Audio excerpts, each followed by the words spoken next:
So September 4th is it was a Wednesday. We were in attendance at the Southwest Idaho Fire Chiefs Conference, and everybody had kind of settled into the session, and we were beginning the exciting topic of the business meeting of the Fire Chiefs Association.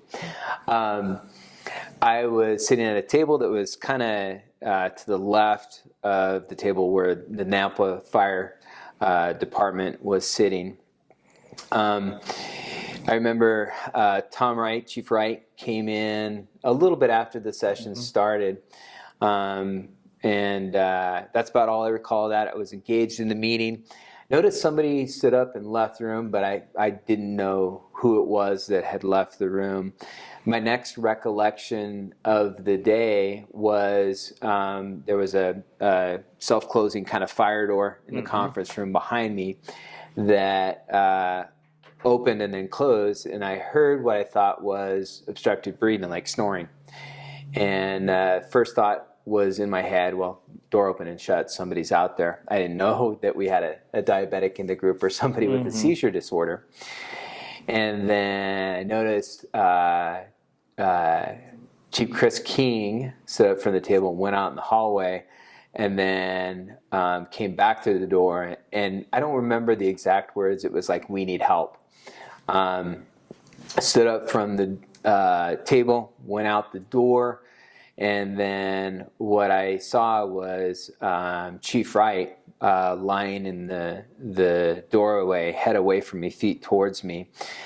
Chris King, Chief King, was down next to him, and I believe mentioned that he wasn't responding. My next question was, did he have a pulse? And Chris said, "I don't think so." I said, "We need to move him to where we can work him."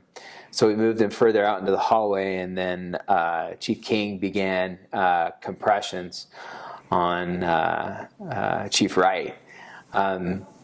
During the first set of compressions, he indicated to me, he says, "I'm going to need to swap out.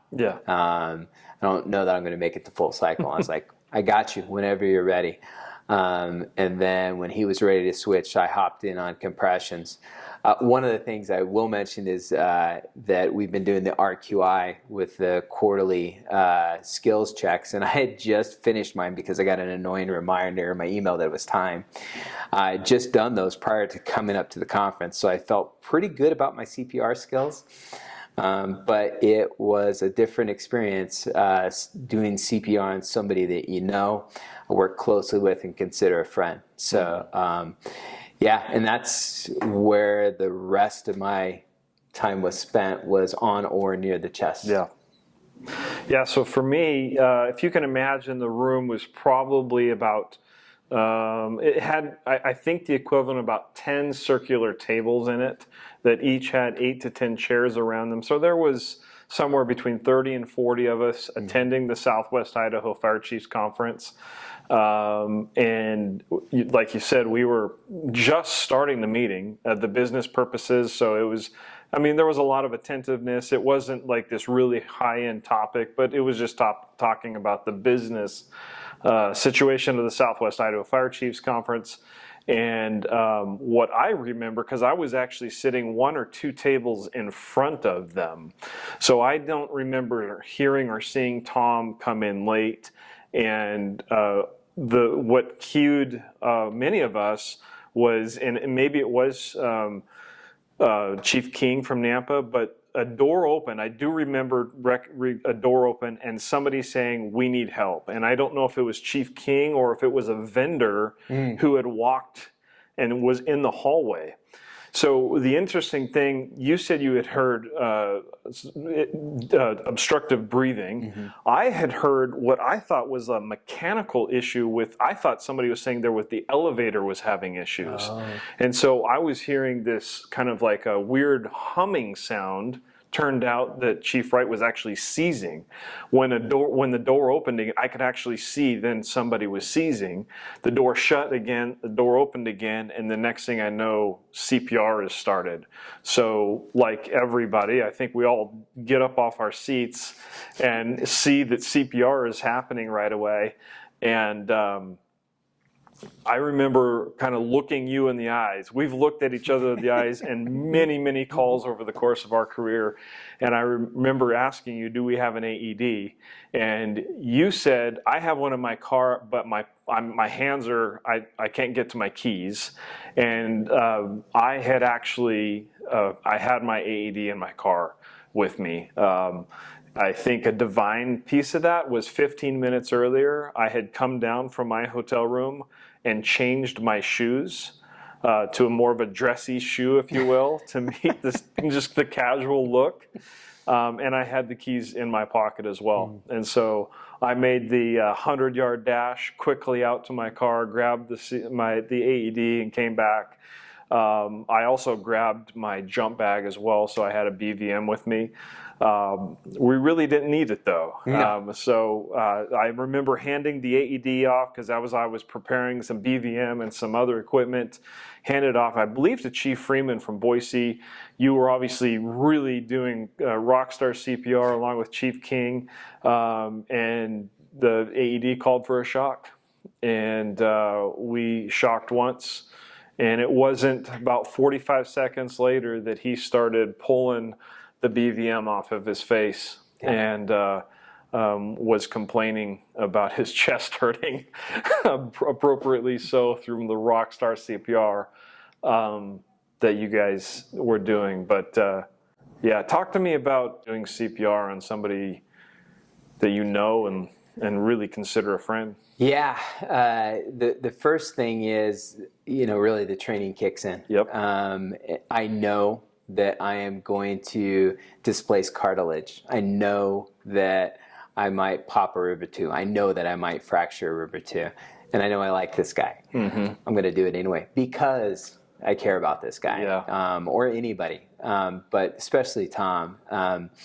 And had those sensations as I'm doing the compressions, but my focus was proper rate, proper depth, proper recoil, and not pausing for anything, to the degree that when the pads arrived, they wanted to put them on right away, and I could see that the backing was still on the pads. I said, not till those are ready to go am I getting off the chest. Yeah. So we had this was crazy. We had, from the time that we recognized that he went down to the time that we had confirmed pulses, was about 6 minutes, as I recollect looking at some of the data. So it was a phenomenal story all the way around. There were, in my mind, there were 3 miracles that happened that day. The fourth being Tom actually made it. But the 3 additional miracles were, number one, that he actually came down from his room into the meeting room, which his story, and he's going to allude to why he chose to do that. The second one was that you and I had both brought our AEDs. We were the only 2 people who had AEDs there amongst all the fire chiefs. And that we had both had our keys in our pocket. Otherwise, there would have been an additional delay, running up to the 3rd floor to grab our keys. And the third miracle, which, if you look back on it, the week of that first week of September in McCall, the air quality from the fires was horrible. That morning was literally the only time that the air quality was good enough to fly a helicopter from McCall to Boise. It was bad the day before, and it was bad the day after. But that day, the air quality was clear enough for them to be able to fly him down to Boise and do the appropriate intervention. So I look at it as just a day full of miracles, a day I will never, ever forget. Yeah, and then I think one of the other important learning episodes that I had, we were staying at a hotel, right? Nice hotel. Yep. They had no AED. And it was stunning to me that it wasn't a requirement anywhere necessarily in the state of Idaho, county, or city level, that a place of that type would not be required to have an AED. Yeah, and sadly, I think that's kind of probably the norm more in Idaho than other areas. I was actually just talking to our fire marshal prior to coming here, and he had said that he actually would like to institute a code change even in the city of Meridian to require assemblies to have AEDs with them. we obviously saw the need for it.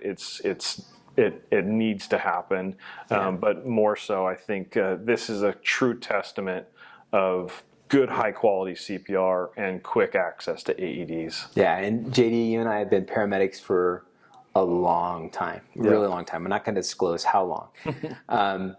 But for all the skills that we have learned, it reinforced to me exactly what you're saying, that early recognition, early access to 911, early CPR, early defibrillation, those things are what saved Chief Wright's life. Yep. The portions after were absolutely critical, but without those initial steps, we wouldn't be here talking about a really an event now that we can celebrate a little bit. Yeah.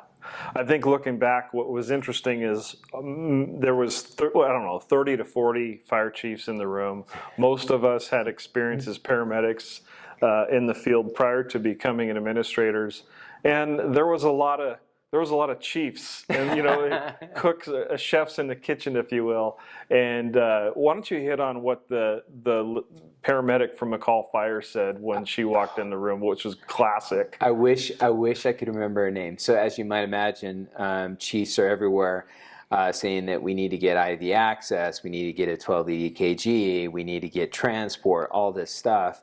And while this information was flying at her and everybody's trying to be helpful, she paused and she said simply, "Gentlemen, we're going to do one thing at a time." It was classic. It was perfect. It reset all of us. Like, oh, yep, you're right. And it was a perfect move by that paramedic from McCall Fire, and she took command of that scene like a champ. Yeah. And did phenomenal work afterwards. Yeah. Her and her partner were phenomenal. Yep. Tom, we're glad to have you be able to present this week at Resuscitation Academy. More importantly, we're incredibly proud to call you our friend and partner. So thanks for being able to present to us, and we're so grateful for what happened that morning of September 4th. And I already apologized to you once while you were in the ICU about the soreness in your chest. Your wife forgave me. I'm hoping you can as well.